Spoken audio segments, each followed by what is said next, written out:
Hello friends, welcome to hashtag study with me. Friends, जमीती कि आम जानते ओटीटी एग्जाम 9 अप्रैल होगा जाऊँगी, तो आम पाखे बहुत कम टाइम रहा एग्जाम प्रिपरेशन सो आपण मु already CDP 200 question MCQ series start कर सारी। मैथ पेडागोजी 100 एमसीक्यू सीरीज हो सारी। आज आम तार पार्ट 4 करवा। सो जो माने कि यही वीडियो सब देखी ना निश्चित भाव देखु। मु इंग्लिश पेडागोजी रिलेटेड केतेक वीडियो भी अपलोड करछि। ता सहित कहबाक चाहूँगी आपण यही प्ले लिस्ट मधुर OTT previous year question paper निश्चित भाव देखु। से 2019 16 15 17 सब क्वेश्चन आंसर करके अपलोड करिछि सीटीपी। देन आपण मोस्ट इम्पोर्टेंट कहबाक चाहूँगी ए प्ले लिस्टा निश्चित भाव देखु। से मु विभिन्न चाइल्ड डेवलपमेंट एंड पेडागोजी विभिन्न कॉन्सेप्ट उपरे नहीं बनई जमी वाइगोस्की सोशियो कल्चरल थ्योरी, पियाजे कॉग्निटिव डेवलपमेंट जितने एसिमिलेशन एकोमेंडेशन तापर तांगर चारड़ा स्टेज जो अच्छी sensory motor stage pre operational concrete operational formal operational सबू स्टेज भितर मु वर्णना करछि। मोराल डेवलपमेंट थ्योरी कोलबंकर, देन आपणक ट्रायल एंड एरर थ्योरी थंडाईकर ट्रांसफर ऑफ लर्निंग करछि। देन मोटिवेशन थ्योरी आम आपणकर मेस्लोंग थ्योरी मध्य हेड करछि। यही सब वीडियो निश्चित भाव देखंतु, आपणक एग्जाम में बहुत हेल्पफुल होबो। सो फ्रेंड्स स्टार्ट करबा। फास्ट क्वेश्चन होची शिक्षा वर्ष शेष में होउथिबा परीक्षा केउ मूल्यांकन अंतर्गत होउची व्यवस्थान बी होची गठनमूलक सूची निदानात्मक डी होची समाप्ति सूचक। तो ता विषय कथा हिजबा व्यवस्थान मूलक मूल्यांकन रे कोन होइते जेते बेला आपनक योग्यता मापिबा पई कोनोसी एग्जाम करा जाय थाए ताको हम व्यवस्थान मूलक प्लेसमेंट असेसमेंट कहबा। जेमिति कि हमर सीटीबीडी एग्जाम एंट्रेंस एग्जाम होइताए, ता सहित ओटीटी एग्जाम यही सब कौन आम व्यवस्थानमूलक मूल्यांकन। नेक्स्ट हूँ निदानात्मक मूल्यांकन कौन डायग्नोसिस कर दोष त्रुटि जानापी। तो नेक्स्ट हूँ गठनमूलक मूल्यांकन वर्ष शेष जो मूल्यांकन कर गठनमूलक समाप्ति सूचक वर्ष शेष नहीं वर्ष शेष जो एग्जाम करा जाए कौन कह आम समाप्ति सूचक कहवा। देन हूँ जो एग्जाम एकक एग्जाम बा त्रैमासिक एग्जाम जो होता है आम कहवा गठनात्मक मूल्यांकन। तो राइट आंसर कौन हम डी हम राइट आंसर समाप्ति सूचक मूल्यांकन वर्ष शेष जो मूल्यांकन होता है। तो 2 नंबर क्वेश्चन होची कौनसी गाणितिक धारणा हासिल करिबारे शिक्षार्थी बारंबार विफल हेले असफलतार कारण जानिबा जो मूल्यांकन करा जाए ताहाकू की प्रकार मूल्यांकन कहती। फ्रेंड्स मु जेतेबेले क्वेश्चन पढ़ुथी तार आंसर ट्राए करतु कौन हम तार राइट आंसर देखो आपन केतोटी ठीक होची। तो 2 नंबर आंसर कौन हम ए होची व्यवस्थान बी होची समाप्ति सूचक होची निदानात्मक डी होची सामग्रिक। तो मुझे ही डिस्कसन करी। तो 2 नंबर आंसर कौन हम निदानात्मक डायग्नोसिस करबा कौन पाए से विफल होची केउंठी तार दोष त्रुटि रहिला कौन पाए से ठीक भाव काम करि पाउनी ता जानबा पे आमे कोन कहबा निदानात्मक डायग्नोसिस करबा। तो नेक्स्ट होची नेक्स्ट क्वेश्चन देखि नंतु 3 नंबर क्वेश्चन शिक्षार्थीर शिक्षण अग्रगति संबंध में तदारख करने क्यों प्रकार मूल्यांकन करा जाय थाए। तो देखो कि प्रकार मूल्यांकन करवा ए होची व्यवस्थान बी होची समाप्ति सूचक सी होची गठनात्मक डी होची सामग्रिक। तो फास्ट ही मुझे डिस्कसन करी तो कौन आम अग्रगति जानापी प्रति मासरे एकक परीक्षा त्रैमासिक परीक्षा सब कर अग्रगति जानापी स्टेप्स बाय स्टेप साप्ताहिक भाव मासिक भाव एग्जाम होता है ताको आम कौन कहवा गठनमूलक मूल्यांकन कहवा। तो राइट आंसर कौन हम सी हम गठनात्मक मूल्यांकन। देन हूँ 4 नंबर क्वेश्चन देखीदेवा विद्यालय रे करा जाउतिबा एकक परीक्षण क्यों मूल्यांकन अंतर्गत। तो ये हूँ व्यवस्थान कौन कही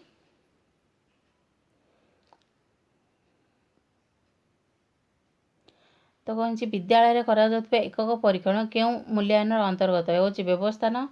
बी हूँ समाप्ति सूचक सी हूँ गठनात्मक डी होची सामग्रिक। तो राइट आंसर कौन हम कौन भावुं राइट आंसर हम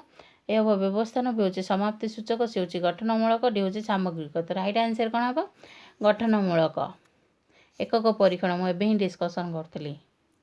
नेक्स्ट हूँ छात्र छात्री मानकर देन हूँ 5 नंबर तापर निजे निजे क्वेश्चन नंबर पकईकरी ता आंसर दे। नेक्स्ट हूँ छात्र छात्री मानकर शिक्षण उपलब्ध को सर्टिफिकेट देवाई क्यों प्रकार मूल्यांकन करा जाता है। ए हूँ व्यवस्थान बी हूँ समाप्ति सूचक सी हूँ गठनमूलक डी हूँ निदानात्मक। तो देखो उपलब्धि को सर्टिफिकेट देवाई तो कौन हम राइट आंसर हम ए व्यवस्थान मूल्यांकन करा जाता है तार योग्यता अच्छी कि नहीं जानिकी ताको सर्टिफिकेट दि जाता है ए हम व्यवस्थान मूल्यांकन। नेक्स्ट हूँ शिक्षण मूल्यांकन अर्थ होची ए हूँ शिक्षार्थी शिक्षण उपलब्धि संबंध तथ्य संग्रह करने बी हूँ तथ्यर उपयुक्त विश्लेषण करने सी हूँ शिक्षण दोष दुर्बलता दूरीकरण निमंते प्रतिकार विधान करने डी हूँ उपरोक्त समस्त। तो राइट आंसर कौन भावुं डी उपरोक्त समस्त हम कारण मूल्यांकन आम जो इभाल्युएसन कर कौन आम शिक्षार्थी उपलब्धि उपलब्धि संबंधी तथ्य संग्रह करता रिपोर्ट बनै था कि से माने केते उपलब्धि अच्छी ता सहित से तथ्य को आम विश्लेषण करी नेक्स्ट स्टेप आम नहीं था कि किमिति तांको किमिति इंस्ट्रक्शन देबा ता द्वारा से माने शिक्षण ऑब्जेक्टिव तांका हासिल करी हबो। नेक्स्ट होची डायग्नोसिस करता इभाल्युएशन द्वारा कि तांको दोष दुर्बलता कि प्रतिकार करा हबो। तो राइट आंसर कौन हम डी हबो उपरोक्त समस्त। तो देखि नियंतु नेक्स्ट कौन ऑप्शन नेक्स्ट कौन क्वेश्चन अच्छी निम्नलिखित क्योंटी अवरोह पद्धतिर वैशिष्ट्य अटे कौन वैशिष्ट्य पचार कैरेक्टरिस्टिक ए हूँ शिक्षार्थी स्मृति शक्तिर विकास हुए बी हूँ समस्या समाधान संक्षिप्त और सरल हुए सी हूँ समस्या समाधान गति और दक्षता को त्वरान्वित करे। तो अवरोह पद्धति बा डिडक्टिव मेथड कौन होता है आम रूल टू एग्जाम्पल को जाइए माने शिक्षक गोटे रूल को दे दियंती फास्ट कही दिंतु कि ए रूलटा आंसर आम सल्यूशन करवा फॉर एग्जाम्पल ना ए प्लस बी होल स्क्वायर दे दियंती तो होल स्क्वायर को नहीं जिते गोटे प्रश्न दियंती यही सूत्र को अप्लाई करें आम करता तो कौन होता है सेटा आम मेमोरी आम मन रखी था सूत्र तो स्मृति शक्तिर विकास होता है। तो ये ठीक हम। नेक्स्ट हूँ समस्या समाधान कारण आम सूत्र जानी था तो समस्या को संक्षिप्त और सरल सहज भाव सल्यूशन करें तो ये भी ठीक हम। देन हूँ समस्यार समाधान गति और दक्षता को त्वरान्वित करे आम जो आम सल्यूशनटा को जानी था तार सूत्रटा कौन अच्छी तो आम सठिक भाव में जल्दी जल्दी करूँ आम दक्षता त्वरान्वित होता है समस्या समाधान आमर कॉन्फिडेंस वृद्धि होता है। तो राइट आंसर कौन हम उपरोक्त समस्त डी हम राइट आंसर। नेक्स्ट हूँ नेक्स्ट देखिए कौन प्रश्न अच्छी क्योंटी अवरोह पद्धतिर त्रुटि पचारची तो सेमिति डिडक्टिव मेथड त्रुटि पचारची ए हूँ बोध शक्तिर विकास हुए ना बी हूँ शिक्षार्थी मन में सन्देह रखी जाए सी हूँ शिक्षार्थी निष्क्रिय शिक्षक सक्रिय होते डी हूँ उपरोक्त समस्त। तो देखने रूल मन रखा द्वारा कौन आम अंडरस्टांडिंग बोध शक्तिर विकास हुए ना तो ये राइट अच्छी शिक्षार्थी मैंने सन्देह रखी जाए कारण से माने निजे सल्यूशन बाहर करना वैज्ञानिक पद्धतिटा नुहे तो निजे आविष्कार करना से मन में सन्देह रही जाए बेले बेले। नेक्स्ट हूँ शिक्षार्थी निष्क्रिय तो एठी शिक्षक भूमिका सक्रिय एक्टिव होता शिक्षार्थी मैंने बेसी पेसिव हो जाती तो राइट आंसर कौन हम डी उपरोक्त समस्त। नेक्स्ट क्वेश्चन देखि नेबा क्यों पद्धति ज्ञातरु अज्ञातरु ज्ञाता आड़ को अग्रसर होता है ए हूँ आरोह बी हूँ विश्लेषण सी हूँ संश्लेषण डी हूँ अवरोह। तो राइट आंसर कौन हम विश्लेषण पद्धति। तो नेक्स्ट देखि नेबा कौन अच्छी क्यों पद्धति साधारण सत्यरू निर्दिष्ट सत्य आड़क गति करता है कौन कही साधारण सत्य गोटे रूल टू एग्जाम्पल आड़क गति करता है साधारण सत्य हेल्ले गोटे रूल सूत्र ताठू कौन एग्जाम्पल आड़क गति करता है आम कौन कहवा ये हूँ आरोह बी हूँ अवरोह सी हूँ विश्लेषण डी हूँ संश्लेषण तो राइट आंसर कौन हम डिडक्टिव मेथड बा अवरोह पद्धति कही था अवरोह पद्धति रूल टू एग्जाम्पल को जाता है आम कह डिडक्टिव मेथड जो एग्जाम्पल टू रूल आड़क जाए ताको आम कौन कहे इंडक्टिव मेथड तो मन रखु नेक्स्ट हूँ नेक्स्ट क्वेश्चन को पढ़ु कौन देती क्यों पद्धति वास्तव अमूर्त आड़क गति करता है ये हूँ आरोह बी हूँ अवरोह सी हूँ विश्लेषण डी हूँ संश्लेषण ये कौन कही वास्तव कंक्रीट रु अब्स्ट्राक्ट आड़क जाए तो देती ये हूँ आरोह बी हूँ अवरोह तो राइट आंसर कौन भावुं आरोह पद्धति हम इंडक्टिव मेथड कौन कंक्रीट रु अब्स्ट्राक्ट आड़क जाए डिडक्टिव मेथड अब्स्ट्राक्ट रु कंक्रीट आड़क आसता है कि अमूर्त रु तो बुझिले कौन हम राइट आंसर तो ये हम राइट आंसर अमूर्त हेल्ले कौन आम अमूर्त हेल्ले कौन बुझीपार ना जहाँ को आम छुई पारानी देखिपारानी फॉर एग्जांपल आमर कौन आइडिया एता कौन होता है अमूर्त होता है वास्तव कौन जहाँ को आम छुई पार देखिपार ताको आम वास्तव वस्तु कहवा नेक्स्ट हूँ केउटी शिक्षण कार्यर उपादान कौन कही गोटे एक्टिविटीर गोटे एलिमेंट बा उपादान पचार हूँ उद्देश्य बी हूँ अंशग्रहण से हूँ आनंददायक डी हूँ उपरोक्त समस्त तो राइट आंसर कौन हम गोटे एक्टिविटी गोटे उद्देश्य थाए ऑब्जेक्टिव को बा एम को नहीं सेटा तैयारी होता है तो करेक्ट हम अंशग्रहण से पार्टिसिपेशन दरकार बोथ टीचर एंड स्टूडेंट खास करी स्टूडेंट मानक पार्टिसिपेशन बहुत दरकार आनंददायक माने जयफुल होगा दरकार से बोरिंग बा से एबिलिटी ऊपर हेबनी मजालिया लगे दरकार कौन सी एक्टिविटी तो राइट आंसर कौन हम डी उपरोक्त समस्त नेक्स्ट हूँ नेक्स्ट क्वेश्चन को देखी नवा शिक्षण कार्य करुवा समय शिक्षार्थी को क्यों प्रकार प्रश्न पचारे ता मनर एक आह्वान जागृत हुए ये हूँ कार्यटी किए शीघ्र कर कार्यटी को किए ठीक भाव कर सी हूँ केते अधिक कर हूँ उपरोक्त समस्त तो एनकरेज करने टीचर केतक भर्बाली और नॉन भर्बाली कही था आह्वान दे था तो यही तीनोटी जाक दे पार आह्वान करें से इनकरेज कर तो राइट आंसर कौन हम डी हम उपरोक्त समस्त नेक्स्ट हूँ श्रेणीगृह क्या क्या मध्य भाव विनिमय हुए ये हूँ शिक्षक शिक्षार्थी बी हूँ शिक्षार्थी शिक्षार्थी सी हूँ शिक्षण और शिक्षार्थी और शिक्षण उपकरण डी हूँ उपरोक्त समस्त तो कौन आम इंटरेक्शन श्रेणीगृह जो क्लासरूम इंटरेक्शन क्या क्या मध्य होता है तो देखो क्लासरूम में कौन शिक्षक छात्र छात्री मानक मध्य इंटरेक्शन होता है से माने भर्बाली नॉन भर्बाली इंटरेक्शन करथांती देन हूँ छात्र शिक्षार्थी और शिक्षार्थी मध्य स्टूडेंट मध्य इंटरेक्शन होता है नेक्स्ट हूँ शिक्षार्थी शिक्षण उपकरण जो स्टूडेंट आउ टीएलएम थाए ता मध्य भी इंटरेक्शन होता है इंटरेक्शन द्वारा से माने कौन शिखी थांती तांकु शिक्षण उपकरण और से अनुसार तांकर जो ऑब्जेक्टिव थाए बा कौन सी टीचर जो शिखेबा चाहूँगी से शिक्षणटी तांके शिखी था टीएलएम द्वारा तो राइट आंसर कौन हम उपरोक्त समस्त प्रकार तो डी हम राइट आंसर नेक्स्ट हूँ संगठन बाद रे शिक्षकों भूमिका है तो ऑप्शन देछि हूँ पिला मानक संपर्क बुझा बी हूँ शिक्षादान समय सहायता देवे सी हूँ शिक्षार्थी मिसी विभिन्न प्रकार कार्य करेंगे तो संगठन बाद रे शिक्षकों भूमिका कौन हम तो राइट आंसर कौन भावुंट ये हूँ पिला मानक संपर्क बुझे बी हूँ शिक्षार्थी मानक समय सहायता देवे शिक्षादान समय सहायता देवे सी हूँ शिक्षार्थी मिसी विभिन्न कार्य करेंगे तो राइट आंसर कौन भावुंट उपरोक्त समस्त हम संगठनवाद हेल्ले बुझी नेबा कंस्ट्रक्टिविज्म जो थी कि शिक्षार्थी माने टीचर माने फैसिलिटेटर होती से निजे निज ज्ञान सृष्टि करने से कही था संगठनवादी शिक्षक माने भावती कि शिशु माने निज ज्ञान निजे सृष्टि करें तो कौन करेंगे पिलामानक संपर्क में बुझे से टीचिंग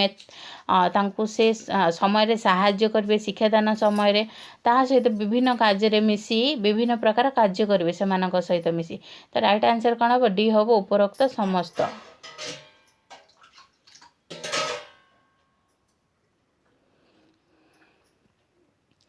नेक्स्ट देखने नेक्स्ट क्वेश्चन होची ज्ञान संगठन पंथार मत को क्यों शिक्षाविद समर्थन करते जो कंस्ट्रक्टिविज्म कि समर्थन करते हूँ जीन पियाजे हूँ भाइगोस्की सी हूँ स्पेंसर डी हूँ उपरोक्त समस्त तो राइट आंसर कौन हम तीनोटी जाक वैज्ञानिक व शिक्षाविद समर्थन करते तो राइट आंसर हम डी हूँ उपरोक्त समस्त।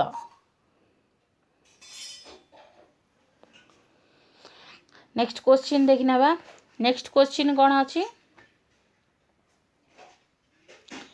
केउं पद्धति रे कहिबा और लेखिबा परिवर्ते शिक्षार्थी को किछि कार्य करने को देले देई परीक्षण करा जाए ए होची लिखन बे होची मौखिक सी होची निष्पादन डी होची केउंठी नुहे तो देखंतु लिखित रिटन टेस्ट कौन हम पिला माने लेखिकी निजर एक्सपीरियंस को व्यक्त करेंगे नेक्स्ट होची मौखिक से माने भर्बाली कहिबे क्वेश्चन आंसर को नेक्स्ट होची निष्पादन कौन से माने कार्य एक्टिविटी रे करिकी देखैबे तो राइट आंसर कौन छी कहिबा और लेखिबा परिवर्ते कहिची तो राइट आंसर हम निष्पादन सी हम राइट आंसर। नेक्स्ट होची विभिन्न चित्र को एकाठी करी एक पूर्णांग चित्र अंकन करवा केउं प्रकार परीक्षण अंतर्गत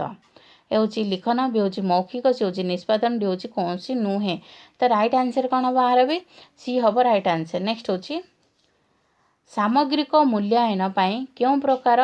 परीक्षण करा जाए तो राइट आंसर कौन हम भावुचंती राइट आंसर हम उपरोक्त समस्त प्रकार सामग्रिक मूल्यांकन कौन भावुचंती कोलास्टिक और को कोलास्टिक दीटाक करिकुलम और कोर करिकुलम दीटाक जो मूल्यांकन कराब किमिति करेंगे रिटर्न टेस्ट हम भर्बाल टेस्ट हम ता सहित एक्टिविटी भी करके देखई पारे तो राइट आंसर हम डी हम उपरोक्त समस्त। नेक्स्ट होची निम्न केउंटी क्रीड़ा पद्धतिर वैशिष्ट्य तो वैशिष्ट्य पचारछि तो कौन हम पाठ प्रति भय दूर हुए ठीक अच्छे पिला माने खेलिया टाइम खेल पद्धति करने द्वारा से भय दूर होता है से माने किसी प्रकार फियर बा एंजाइटी फील कर नेक्स्ट होची आनंददायक अनुभूति प्रदान करे आनंददायक होता है से माने जयफुल अनुभव से देखिए मन भितर खुशी थाए क्रीड़ा पद्धति द्वारा। नेक्स्ट होची सहभागी शिक्षण जो शिक्षण सफलता हुए सहभागी शिक्षण कौन कोऑपरेटिव कोलाबरेटिव लर्निंग द्वारा शिक्षण भल भाव होता है कारण क्रीड़ा करने समय सी एकला तो खेल ना सांगसाथी मान द्वारा मिसिकी खेल से द्वारा भितर कौन कोऑपरेटिव कोलाबरेटिव लर्निंग होता है से शिखी था मिलमिशिकी तो राइट आंसर कौन हम डी हम उपरोक्त समस्त। नेक्स्ट होची प्रश्न अच्छी क्रीड़ा पद्धतिर त्रुटि हैला तो राइट आंसर कौन हम भावुं पाठ्य योजना प्रस्तुत करने कष्टकर तो ठीक अच्छे पाठ्य योजना प्रस्तुत करने बहुत कष्टकर हम समय सापेक्ष हम टाइम कंज्यूमिंग हम। नेक्स्ट होची जटिल प्रश्न यही पद्धति समाधान करें ना तो राइट आंसर हम गोटे कम्प्लेक्स सिचुएशन को क्रीड़ा पद्धति द्वारा हैंडल करना प्रश्नर समाधान करना तो राइट आंसर कौन हम उपरोक्त समस्त डी हम राइट आंसर। नेक्स्ट होची क्योंटी गोटे शिक्षण कार्य बा एक्टिविटी जो लर्निंग एक्टिविटी हूँ प्रत्येक शिक्षार्थी अंकटी कषा भी हूँ शिक्षक अंकटी कषा सी हूँ शिक्षार्थी माने संख्या सारण मन इच्छा संख्या गढ़ा डी हूँ उपरोक्त समस्त कार्य तो अंक कषा शिक्षक अंक कषा ये दुईटी कटिज तो राइट आंसर कौन हम शिक्षक शिक्षार्थी माने स्टूडेंट माने शिक्षा सारण मन इच्छा संख्या गढ़ा तो राइट आंसर हम सी। नेक्स्ट देखने बाबा नेक्स्ट क्वेश्चन को पढ़ंतु नुआ धारे अंक कषि शिखाइबा पई क्यों पद्धति अति फलप्रद कौन अच्छी नुआ धारार न्यू पद्धति गोटे अंक कषा शिखा तो कौड़ा भल हम हूँ संश्लेषण बी हूँ विश्लेषण सी हूँ आरोह डी हूँ अभारोह तो राइट आंसर कौन हम भावुंट आपण मैंने तो राइट आंसर हम विश्लेषण मेथड द्वारा तो बी हम राइट आंसर। नेक्स्ट हूँ शिक्षण कार्य शेष में क्यों सोपानटी करा जाए ए हूँ उपक्रम बी हूँ उपस्थापना उद्देश्य ज्ञापना सी हूँ मूल्यांकन डी हूँ उपस्थापना तो राइट आंसर कौन हम मूल्यांकन हम इवाल्युएशन प्रोसेस शिक्षण कार्य शेष में होता है। सो नेक्स्ट क्वेश्चन देखने